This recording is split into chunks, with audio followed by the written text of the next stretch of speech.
Web. This is your boy Q, aka The Geek, and it's been more than a whirlwind of emotions and events and all kind of things that's been going on since around 7 or something o'clock. I tried to live stream, I couldn't live stream, so I said, look, I got all kind of stuff messed up and everything around was going on, so excuse the background. I just had to get on here and talk about some of the notes and stuff that I got, because you know what? This was actually just a lackluster, press conference for the Nintendo Switch, up into the fact that we seen Mario dealing with real life people and jumping over buildings and things that looks like something that, like, it kind of had that Sonic Adventure feel to it. Hopefully not that Sonic 2006 crap. We don't talk about that. Shh. But it looks really good. He's got the hat. That's that Mario Odyssey. And that looks really good. And as soon as the Mario Odyssey came on the scene, boom, boom, boom, boom, boom. Every other game seemed very legit. And that's not every game. Tomorrow is still supposed to be the Treehouse. I'm on the West Coast, so that means I got to get up at 6:30 in the morning to see the Treehouse, because I want to see if they talk about more third-party games. So far, the confirmed games, and I don't have the complete list, but the ones that I was able to jot down real quick were Mario Odyssey, and that comes out in the holiday of 2017, which was a big deal because two games like Zelda and Mario at the same time, that's like releasing Zelda, Mario, and Metroid. You cannot release all of your premier games at the same time, and that would have been so much money we had to pour out, and not to mention the time, because Mario games and Zelda games are at least 40 plus hours to play the games, and these are games, these aren't quest-based things where, it's just hollow. These are things you have to do within the games. Xenoblade 2. When I seen the game, I'm like, oh, is this going to take place directly after what happened in Xenoblade Chronicles X? Is this going to take place directly what happened in Xenoblade 2? Xenoblade 2 going to take place what happened in Xenoblade, with Fiora and Shulk? Like, what happens? What's going on with that? Is this actually something that's going to be in the 6th part? Because if you remember, Xenogears was the 5th installment, and then Xenosagas, like, are all these related somehow, Monolith Soft?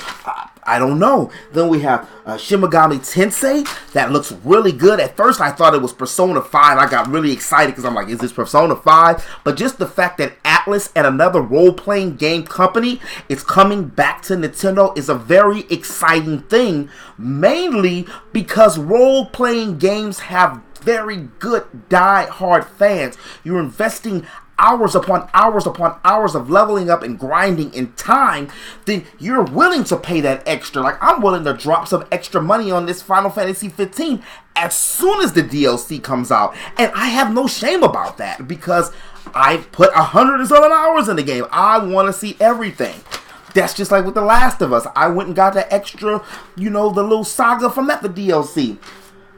Zelda looks amazing. That Breath of the Wild looks amazing. And for me, it hasn't been a Zelda that's caught my attention, or the gameplay and the graphics and the style of it, since Ocarina of Time, which really was a great game. Now, don't get me wrong, Twilight Princess was good, and I really have high hopes for Skyward Sword because of the fact that it was like the origin story, and I liked it, all the characters and the color and design, and it had that feel where it was like in a sky type land, and I really liked it, the feel of it. But having to use that Wiimote really hurt my feelings, because I remember playing it, and I had a cold at the time, and I didn't feel like stringing up a bow and shooting and dancing around. I wanted to play a game in a core traditional way.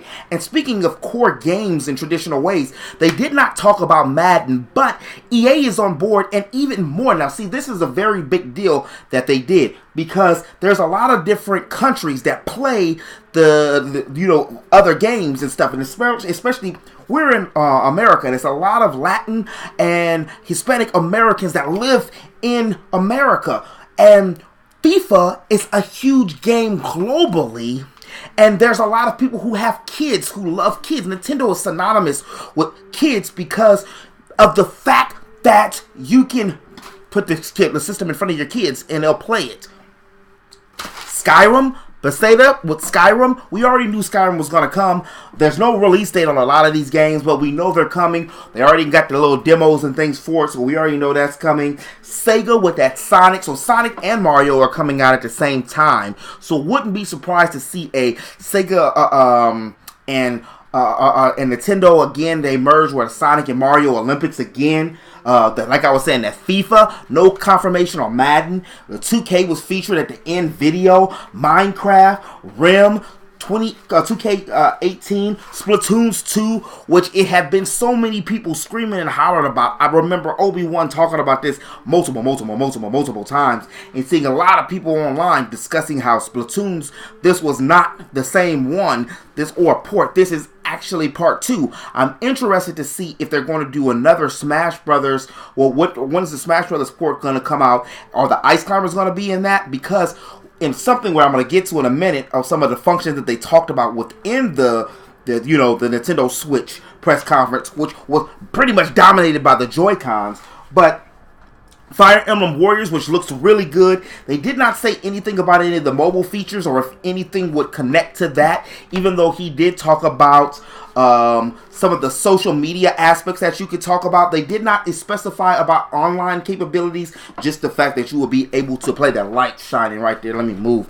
That you will be able to play wirelessly with 8 different, Nintendo Switches remotely, which is actually pretty cool as well, because say if you're at school, if you're in an auditorium, or if you're in a park, or if you're in a party, or any situation like that, that's really a good thing you'll be able to do.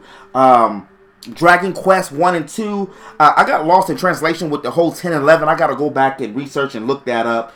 Octopath Traveler, which looks really good. It looks like Final Fantasy Tactics, and I was screaming and hollering because that's a Square Enix game. Square Enix is also a great role-playing game company. So, Square Enix, Atlas, you know what? That's really good. That's really good. If we can get some Namco and some Capcom could go for it. We did see some stuff also with the Virtual Console with Street Fighter, like I said, the Minecraft on there, which is really good. And as they said, it's going to be some more indie games on the system, which is really good. And to jump into some of the more boring parts, because it kind of had me like finishing dazed a little bit, was they talked about that it's actually going to be with a region free. So now I can go and get a game a game in Japan or Europe without having to worry about the fact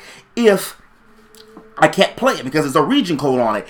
If they can please, from being someone who is a YouTuber, can we please, because I get flagged. I've gotten flagged on Smash Brothers footage in my Nintendo videos. I've gotten flagged with music that's in my Nintendo videos. I've gotten flagged with things in Mario Kart, and I love Nintendo, and I hope that they can take that ban off so we can talk about Nintendo, because there's so many people who love Nintendo. Indie stuff, online things, it's pretty good. The presentation and stuff is pretty good, but like I said, you gotta forgive me, I'm still a little excited because I was down, and then that Mario Odyssey brought me up, and then it boom. It was the games, it was those first party again, but of course that's Nintendo with the first party.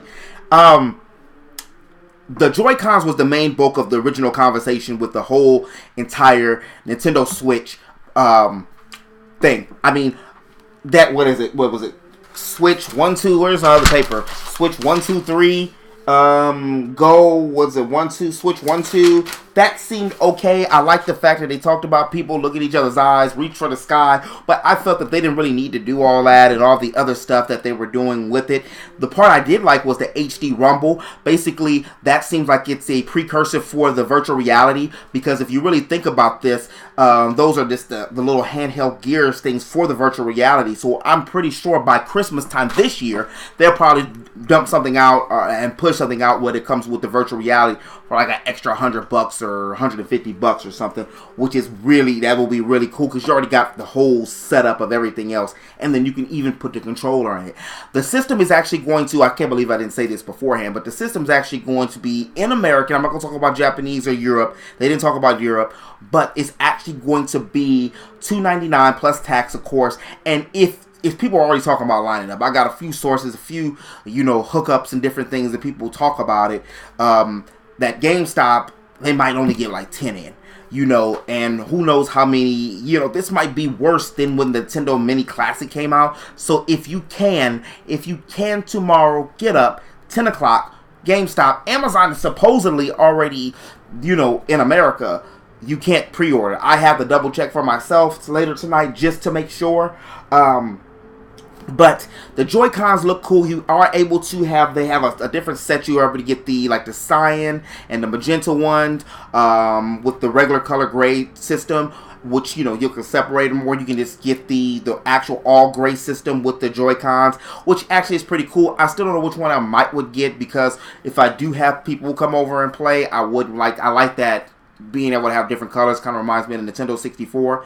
What they did say in the beginning of the press conference was that this entire system is actually like a collaboration of all the systems, and they did not lie, because that's basically what it is. It's a lot of things we still don't know, even though we know a lot about it. They said we're going to be able to check. Reggie Fils-Aimé, he said that we're going to be able to check the Nintendo.com/Switch and double check everything. But the main things you need to know: March 3rd, 2017. That's 20 days before my birthday. So that's my birthday present to me. I'm getting that. The price is $299 in American. Zelda Breath of the Wild is being released for the system, not with the game, but at the same time. No region lock. There's 3 modes to play. TV mode, which a lot of the stuff we already seen in the first trailer. I still need to know, and the battery life, depending on the game, is actually going to be 2.5 to 6 hours. So I'm going to go back into detail again with a more clear and a better video. But I had to get on here and just discuss some stuff that I seen, because I was fighting with my cameras and my Elgato and everything to try to live stream, and then I said, you know what, I'll just wait. But this has been your boy Q, your friendly neighborhood geek. If you did like this video, go ahead and hit that like button, and if you're new to my channel, please make sure you subscribe. It should be no, it's not gonna be a button right there this time, because I just put that one up, but it's going to be a button when you look down, but not on this screen. And until next time, I'll holler at you later. Peace.